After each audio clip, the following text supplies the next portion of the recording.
Hello, welcome to Quackalope. Thank you for joining me today. Today I'm doing an unboxing of a game that doesn't actually belong to me. I'm going to be opening up Cave Evil. Now this has become a little bit of a historic cult classic in the zeitgeist of board games, and if you're wondering why I'm whispering, it's because Jan, my co-host, is currently packing for the road trip back to DC tomorrow, and we haven't had a chance to open this yet, so I thought maybe I'd go ahead and start breaking into it. You are a crazed, flatulent necromancer. You are ancient as ooze and more powerful than death, but there are others in the caverns determined to destroy you, and only one can control the pit of infinite shadows. So, let's go ahead and break into this historic game. Now, like always, I'm Hey, gonna Jesse, I didn't find... Okay, let me get this right. Were you about to open Cave Evil without me? Mm-hmm. Do you know how hard that game is to get? Nope. No. Okay, put it back on the table. Put it back. Let go of the knife right now. Okay, thank you very much. Put it back in the middle. And we will now be... No, you know what? You've been excited, so here's the thing. We've both been excited about opening this for a little bit, right? This is technically my copy, but I'm willing to meet you in the middle. Probably the only chance we're going to ever have of opening up Cave Evil. This is a game that is impossible to find. Pretty much. Except if you're willing to pay exorbitant prices for it, which I didn't, by the way. Knives are dangerous, which I didn't, by the way.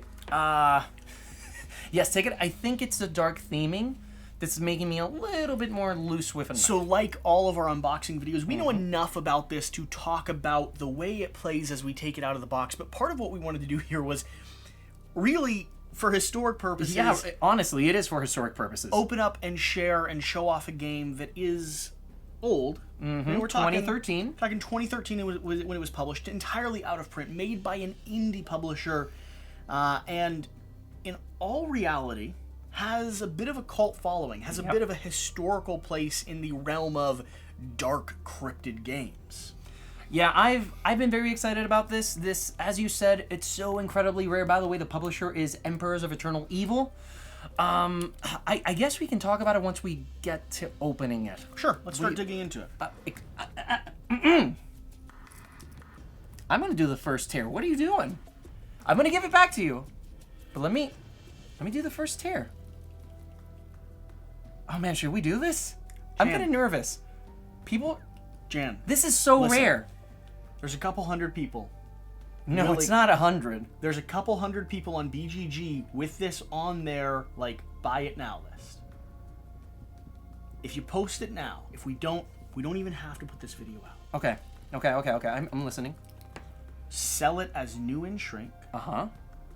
Walk away with a couple hundred in your pocket. You mean like almost 400 in my pocket? Profit. But what about the people that are... I thought we were gonna do a thing so that they learn about like board game history or Let me see what else. Games. I mean, what else do I have around here that we could unbox? Because they won't. I'm gonna be honest. They might not notice if we just like swap out the components. Yes. Watch. Okay, let's try it.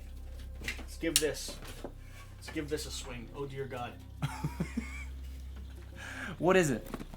Today we're unboxing Brutal Kingdom. Yeah.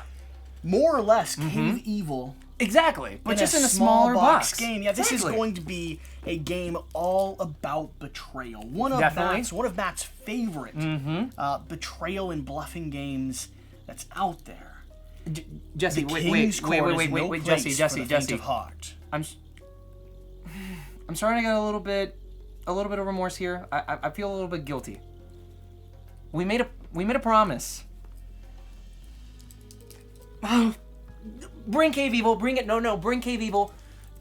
We don't play with knives. Remember? You taught me this. Boy Scout. We don't play with knives. Okay.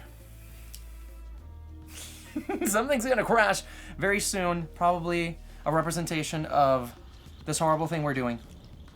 Those games are not stable. We've invoked something horrible by trying to open this, Jesse. I think something bad is going to happen very soon. Jim, 400 profit. That's one core game. You're not really shaking. I know, but...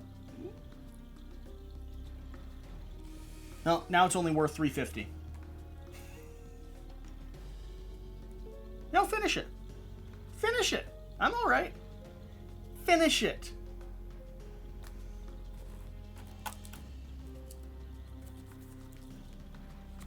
God, this hurts. Oh no, it's like ripping off a Band-Aid.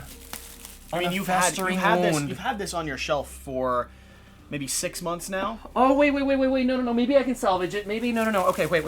I think... I changed my mind.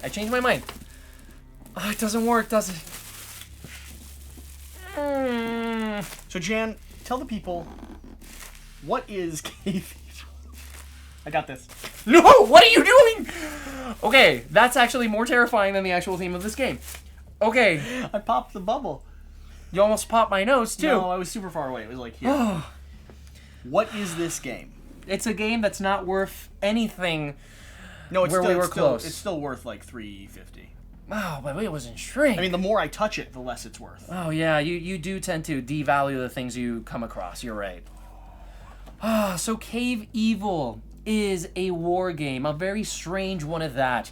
We, as Jesse said, necromancers trying to build out our potential power across the dark depths of hell or wherever this game takes The footage. living buried their dead in maze-like cities deep underground, covering the entrances and leaving them to molder for all time.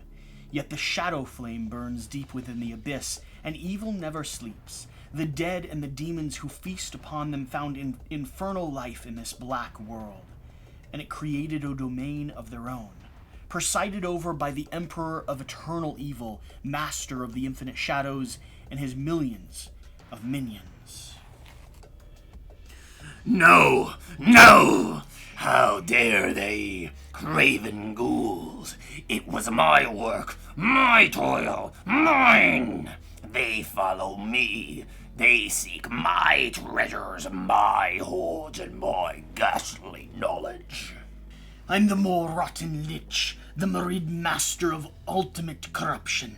I will pop these gluttonous baboons, these pathetic pustules of Reanimated. Those pathetic pustules of reanimated slime. They shall pay with their riblet bones and abominations. They shall never reach my lair. They have never seen real power, my power. The foulest, blackest power of the reeking abyss. Will I seek the labyrinth's black heart? I will find the shadow source. None of these crapulous piles can defeat me. I am skilled in murder, magic, and deceit. I know many tricks, many incantations. I am the closest to the dark gods of conjuration. I will crush enemy crystals into corpse powder. Cave Evil is a game of brutal elimination. Each player is an ancient undead necromancer vying to harness the power of the pit, the source of infinite shadow. Only one necromancer will succeed, all others will be annihilated. And so, one of the unique things about Cave Evil is going to be it's tunnel building. As the game progresses, you're going to be able to kind of carve out your own way of approaching the oncoming battle. Will you go through the side to try and find some new resources, or will you go straight through the center and have a gigantic conflict? It has a lot, and when I say a lot, I mean tremendous amounts of variability. You're actually drafting minions and drafting creatures and items and conjurations and spells all throughout these multiple decks. Another crazy thing about this is that each of these decks are completely filled... Entirely unique artwork. Entirely unique artwork, and not just artwork, but the stats on all of these cards are also totally unique. Creatures, ghouls, minions, abominations, tunnels that you're digging, different effects that can happen across the game state. There's a lot going on in this puzzle that you're trying to play within. Now, this board that we have here. Man, this brings me back. I feel that Cave Evil is one of these throwback, it's like exactly what you said. It's like the grand 2013 is not necessarily that Sure. long ago. Board games and It board might game be. culture is It's like dog years, right? kind of, I mean, yeah. Yeah. So It's just like dog ears. That's exactly what Yeah. it is. Kind of floppy, very floofy.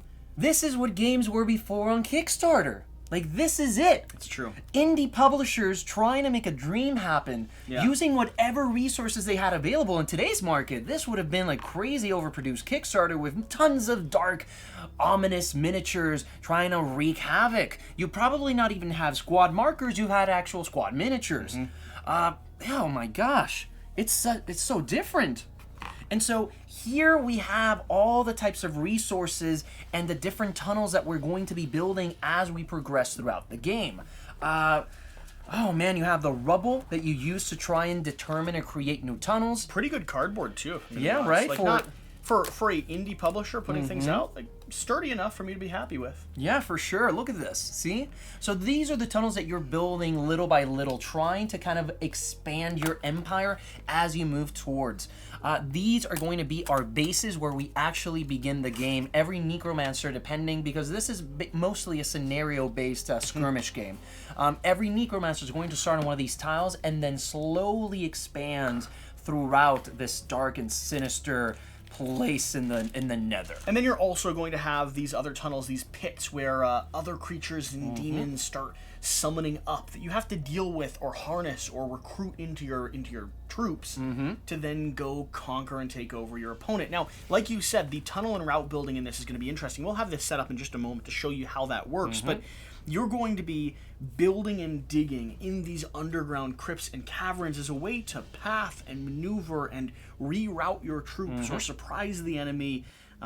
It's really all about positioning and outmaneuvering as far as I can see when it comes to the stuff we've researched. Correct. Man, I really feel we're committing like a capital sin on this. Like, it hurts to keep going through this box. I know it's too late already, but oh, it's really stuck in there, huh? There we go. Good job, Jesse. Thank you. So here's another unique thing about this game that I'm not like it's not a big deal. Look at how they did these. Yeah, I know. Interesting. Isn't it weird? It's very weird. You want to say something else that's weird? That's the game map. This is the game. Yes, the game map, the game board. As we said, it's I almost feel- like a traditional war game. I feel like you should, like, hang this framed on the wall. There is the opportunity, like, if you want to make like your own custom version of Cave Evil, you could potentially get a mounted board, which is a cardboard alternative of this. Get That's scrappy still with it. available. I mean, we have, what are all these cards that we're pulling out So here? these are our Necromancer squad cards. Okay, so basically every time that when you select a Necromancer, you're going to have different amounts of squads that you can build out. So as you start drafting new minions or new monsters to bring into your evil empire, you're going to have to dedicate them to these different slots. And that's what these markers indicate. You Correct. have one that's on the board indicating who it is, and this one indicating which squad or which unit it is in that squad. So they represent a multitude of people that are going through, and try to create some havoc. And so every player is going to have, I believe, 1 through 5 squads that they can build out. Okay. And if they ever build out more, or they're trying to build out more than 5 squads, well, bad luck, you can't do that. So, Jan, let's go ahead and do a basic game setup so we can show people a little bit about how this looks when it's set up, how it operates, and so that I can go ahead and grab the B-roll I need, because I don't think you're leaving this with me. No, you're not. You're not. Definitely not. Although I could Keeping it. use the extra 300. I'm gonna be honest. What were you saying? That's what I thought. That's not a long enough knife to get to vital organs. Stab me. Well, we'll see you back after this short break. Do it. There we go. I'm not actually gonna stab you, Jesse. It's okay. Give it. I'll show you. No. We're not going there. What is this thing, by the way? This is an expansion. Oh. De la muy expansion.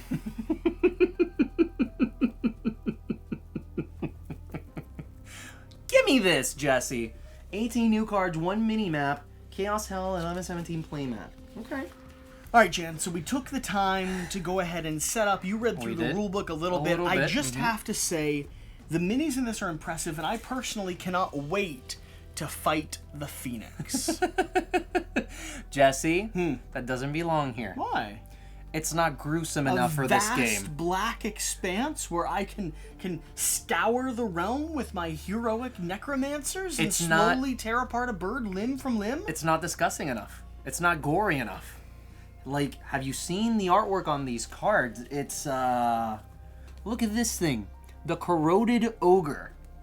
I feel the Phoenix is a little bit better for wear than that thing. But good, like, it would be true if it was a Kickstarter today. We are going to bring gameplay or something to the channel sooner or later, especially if people are interested in it. But give me an overview. What is going on here? What are people looking at? So, this is interesting because I feel this is a direct antithesis of a war game in a lot of ways. Like, it reading through the rule book and kind of like looking at the pieces, etc. It feels kind of like like the Ameritrash version of a war game or something like that. Okay. It's like a more I'm not sure. So the way that this game plays is that every round or every age there's 4 phases. The phases are going to consist of battling anybody that's in front of you immediately. Sure. Then conjuring. Basically what you do is that you choose from one of these decks where you want to try and gain some knowledge of a particular type of concentration. You got bribe. You're casting necromancer spells, right? You got bribe, you got construct, you got summons, and abyss. Okay. And these spells or these realms of influence have different types of consequences in them. And every single one, I believe, has custom artwork and custom abilities. There's over, like, what is this? 200 cards or 300? It's insane. And it's custom artwork, custom abilities, and custom powers.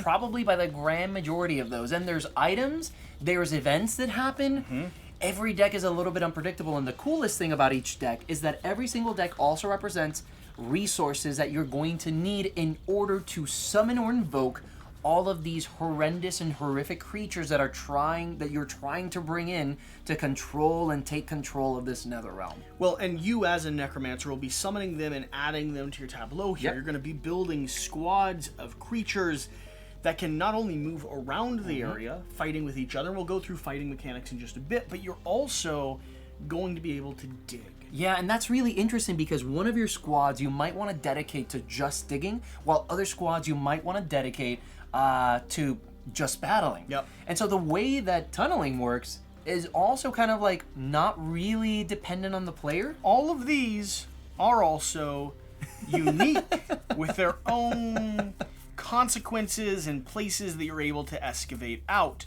When you flip a card, you'll place it down and you will add some stones to the top of it. It will take a certain amount of stones. You're digging out the rubble from these collapsed tunnels, these what are they? Passageways that we've buried our dead. It's fascinating. These passageways within which we've buried our dead, and once you've successfully removed however much you need to, you're able to build the matching tile. For instance, here I was able to build a tunnel. So if I just dug, I could potentially add this to the board, and now the landscape's changed slightly. You've now created a shortcut to probably some better resources. Better resources, or potentially more minions coming through the portal to harass you. Because there's also wandering monsters in this game that can pop up depending on certain circumstances or situations that occur. This is what I mean when I say that this is kind of like a war game that kind of flips all of the traditional wargaming elements on its head, because in a war game everything is very cold, tactical, you're trying to make very precise. I feel like war games are going to destroy me. Probably. But in this, everything, it's not necessarily completely random, but there's a slight level of risk in every single decision that you make, which is really interesting. Pressure luck. Some of these decks of cards, if you're digging into them, the Abyss one specifically, you're summoning up almost too much power from the darkness. In the rules book, it says this deck is chaos. And it may, in fact, result in you being corrupted by the chaos that you're tapping into. It's, oh my gosh, it's so interesting. And another really unique thing is that all of these different decks also kind of have unique powers or traits to them. Different So- reasons why you'll want to go to them and utilize them. And that's important because the only way that you progress in this game is by collecting the correct amount of resources in order to bring in these creatures into the game. And the only way you do that is by your necromancer. So as a skirmish game, this kind of feels a little bit like an RTS in a few ways. Okay. Because there's a base of operations. Okay. You can send out like for example, you have a leader, which is going to be your necromancer. You have to protect your necromancer at all costs. Sure. In this game, there can be player elimination. There are certain variants or rules that allow you to kind of break beyond that. But why would you do that? Correct, right? You want to play it, like heavy metal, right? So the idea is that you're protecting that necromancer at all costs. But you also have the heart of the necromancer, their shadow crystal, that has all their power. So if you get a little bit careless, your opponent could teleport, could send their minions, they could use special abilities, because again, every single creature in this game has some unique abilities that you'll probably go through. Wow, like, I don't know how even many games to discover all those monsters in We there. haven't played yet. Correct. And you'll have to protect it, because if they ever reach here and they successfully take you down in combat, you're out of the game. Also, I'm pretty sure, not 100%, that if they take out their actual necromancer, that might be a problem as well, although it would make sense that they summon back here. Beyond that, there's 11 different squad actions that you can do. So what I was saying before, it starts off with 4 rounds. You go through and you fight whatever's next to you immediately. Then you go into a conjuration where you're trying to get the power from one of these cards. Then you're going to go to the squad action phase, where you have 11 different options of things you can do. Moving all of your units. And then finally have your event phase, where something not very pleasant is going to go could be down. a wandering monster, could be just some cataclysmic happenings in the Underdark. Honestly, I have no idea, because this game is all about being unpredictable. And there's also what we noticed in that rulebook there, if you'll hand that over my direction. Something very exciting for Jesse. This rulebook's pretty thick, and once you scroll far enough into the back of it, you come across an element That's your favorite mechanic. called Evil Awakes, Trinket Creatures and Items, a story element part. Awakening cards, where is it? It's right here. That's flavor.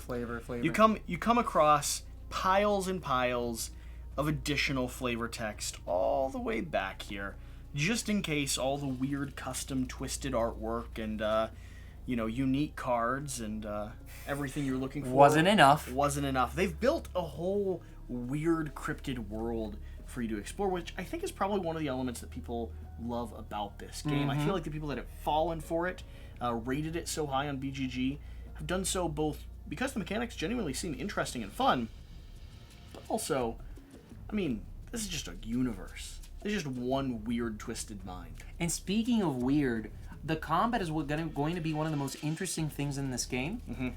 So the way the combat works is that once you have your squads laid out, so for example, here having our purple fighter level 5 squad, they're going to decide which of these stats they choose in a battle. And the cool thing about that is that every player is going to roll dice, but the dice don't really determine the outcome. Okay. The combined abilities of all your creatures is what really determines how a fight goes on. Okay. So if you build your squad carefully, you're able to really wreak some havoc on other players, because you might have focused a squad that's really powerful in strength, but they're super weak against everything else. So you have to be careful and try and gauge what squad in particular is focusing on what stat. Because you're going to be rolling and then picking best 2 out of 3 results. Almost like a rock, paper, scissors, but with a lot more strategy. For the different skill, right? So as you're building your squad, your numbers are going to shift and change, and I might start off by hitting you with strength, because I know for sure I can take you down on that.